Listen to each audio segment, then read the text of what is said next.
नियुक्ति पत्र को लेकर शिक्षक अभ्यर्थी लंबे समय से इंतजार में है। शिक्षा विभाग ने पहले ही तारीख तय कर रखी है, यानी 25 फरवरी का डेट फिक्स है। ऐसे में जरा बात करते हैं शिक्षा मंत्री विजय कुमार चौधरी से कि सर, छठे चरण की जो बहाली प्रक्रिया है समाप्ति की ओर है और अब 25 फरवरी का जो तारीख है उसका इंतजार किया जा रहा है। यह सही है कि हमारे चयनित अभ्यर्थीगण नियुक्ति पत्र के इंतजार में बेसब्र हो रहे हैं। स्वाभाविक भी है जी। सरकार और विभाग भी इसको स्वाभाविक मानता है, क्योंकि लंबे इंतजार के बाद एक तो हम लोगों ने काउंसलिंग की प्रक्रिया पूरी कराई और उसके बाद नियुक्ति पत्र देने की स्थिति बनती है। लेकिन इतने सारे हमारे नियोजन इकाइयाँ थी और सब जगह नियुक्ति की प्रक्रिया चल रही थी, तो इसी कारण से थोड़ा विलंब हुआ है। और अभी भी अब जैसे पिछले ही दिनों जो हम लोगों ने छठे चरण के तृतीय चक्र में जो काउंसलिंग का काम कराया, कुछ जगह जो हमारे नवनिर्वाचित जनप्रतिनिधिगण हैं, जो नियोजन प्राधिकार के पदाधिकारी हैं, उन लोगों के असहयोग के कारण भी नहीं हो सका है। तो जहाँ जहाँ जिन नियोजन इकाइयों में हम नियोजन या काउंसलिंग की प्रक्रिया पूरी नहीं कर पाए हैं तृतीय चक्र में, हम उनके भी तिथि की शीघ्र घोषणा करेंगे इसी बीच में।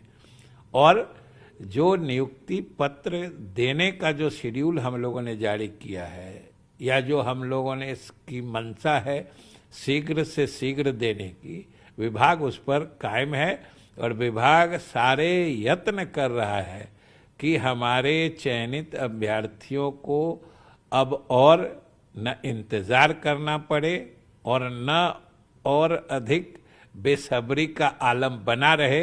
ये शिक्षा विभाग 25 फरवरी जो तारीख है वो तय है। अब आप चौथे चरण की अगर काउंसलिंग करवा रहे हैं तो क्या लग रहा है कि जो तारीख है उसमें बदलाव की संभावना तो नहीं? चौथे चरण की तो काउंसलिंग की बात ही हमने नहीं कही। हमने तो कहा तृतीय चक्र में जी जिन नियोजन इकाइयों में तकनीकी कारणवश काउंसलिंग का काम नहीं हो पाया है, हम वहां भी इसी बीच में करा देंगे और बाकी प्रक्रिया पूरी करके हमें पूरा एहसास है और हम पूरी तरीके से संवेदनशील हैं कि हमारे चयनित अभ्यर्थियों को, जैसा कि हमने पहले भी कहा, कि अब और अधिक इंतजार नहीं करना पड़े, इसके प्रति हम पूरी तरह सजग और संवेदनशील हैं। जी 25 फरवरी में बदलाव तो नहीं है सर, बस वही सवाल। पहले से जो घोषित बातें हैं ना, उसमें कोई बदलाव नहीं होने की बात। बिल्कुल। 7वें चरण के अभ्यर्थी भी इंतजार में हैं, तो 7वें चरण की जो तैयारी है वो किस तरह से, उसका शेड्यूल कब से जारी करने वाले हैं?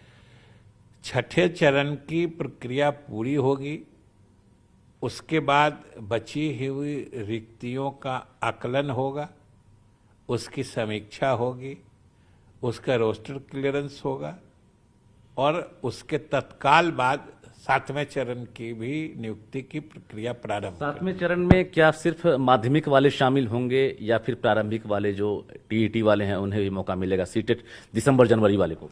दोनों प्रारंभिक विद्यालयों में भी नियुक्तियां की जाएंगी और माध्यमिक में भी, उच्च माध्यमिक में भी नियुक्तियां की जाएंगी। तकरीबन 45% आपकी सीटें जो हैं खाली रह जाएगी छठे चरण में, तो क्या इस सीट को आप मर्ज करेंगे 7वें चरण में? स्वाभाविक रूप से जो रिक्तियां छठे चरण वाली बच जाएंगी वो 7वें चरण के लिए उपलब्ध हो जाएंगी। इसके अतिरिक्त जो इस बीच में रिक्तियां बनी होंगी वो भी उसके साथ जुड़ जाएंगे। इसलिए 7वें चरण में भी हम अच्छी खासी नियुक्तियां करने जा रहे हैं। मेरिट और नॉन मेरिट का विवाद थम गया है आपकी नज़र में, क्या लग रहा है वो सब प्रभाव तो नहीं डालेगा? थम नहीं गया है, वो अर्थहीन है मेरिट और नॉट इन मेरिट लिस्ट का, उसका कोई माने नहीं है। हमने कहा वो अर्थहीन है, वो थोड़े समय के लिए उसके संबंध में भ्रम की स्थिति पैदा हुई थी, जो किसी कारणवश हुई थी, उसमें हम जो अभ्यर्थी हैं उनका भी दोष नहीं दे सकते हैं। कुछ तकनीकी कारणों से ये समझने की स्थिति बनी, लेकिन विभाग के द्वारा, बोर्ड के द्वारा तत्काल सारे स्थिति को साफ कर दिया गया, क्योंकि ये पात्रता परीक्षा है, ये कोई मेरिट लिस्ट नहीं बनाता है। मेरिट लिस्ट तो नियुक्ति इकाई में बनती है, तो वहाँ सिर्फ क्वालिफाइड एंड नॉट क्वालिफाइड होता है।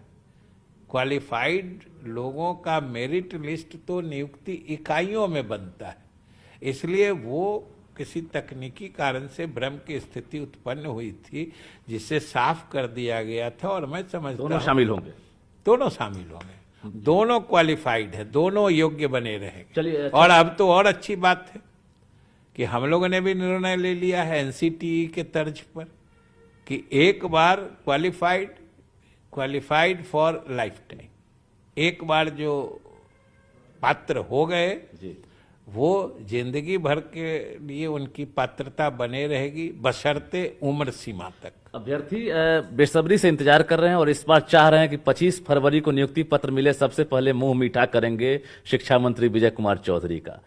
तो मिठाई पैक्ट होना शुरू हो गया। जरूर कराना चाहिए। ये क्यों नहीं समझते हैं कि ये सरकार की ही सक्रियता है, विभाग की सक्रियता है, नहीं तो पूरा मामला तो न्यायालय के पेच में फंसा हुआ था। 1.5-2 साल से बातें बढ़ कहाँ रही थी। इसलिए हमारे अभ्यर्थीगण इस बात से अवगत हैं और इस बात का एहसास हमारे अभ्यर्थियों को है कि ये विभाग और सरकार की सक्रियता के कारण ही हमने न्यायालय से इजाजत, समझिए, आगे बढ़ के मांग के लेकर ही हम नियुक्ति प्रक्रिया को आगे बढ़ा सके। ये सभी अभ्यर्थी जानते हैं। बिल्कुल, शिक्षा मंत्री विजय कुमार चौधरी ने बड़ा बयान दिया है और जाहिर है जिस तरह से अभ्यर्थी कहीं ना कहीं इंतजार में बैठे हुए हैं और उम्मीद भी टूटता हुआ उनको दिख रहा था, उस उम्मीद पर जो है आप कायम रहिए, क्योंकि मंत्री जी ने फिर से कहा है कि 25 फरवरी जो तारीख तय की गई है उस तारीख में फिलहाल कोई बदलाव नहीं होगा और उसके बाद तुरंत 7वें चरण की भी बहाली प्रक्रिया शुरू हो जाएगी। निश्चित रूप से चेहरे पर जो मंत्री जी का मुस्कान है, उस मुस्कान पर भी भरोसा करना चाहिए। इन्होंने मिठाई की बात पर भी हामी भरी है कि खुशी की बात है और 25 फरवरी आप याद रखिए, फिलहाल कहीं से कोई उलटफेर और भ्रम की स्थिति नहीं दिख रही है।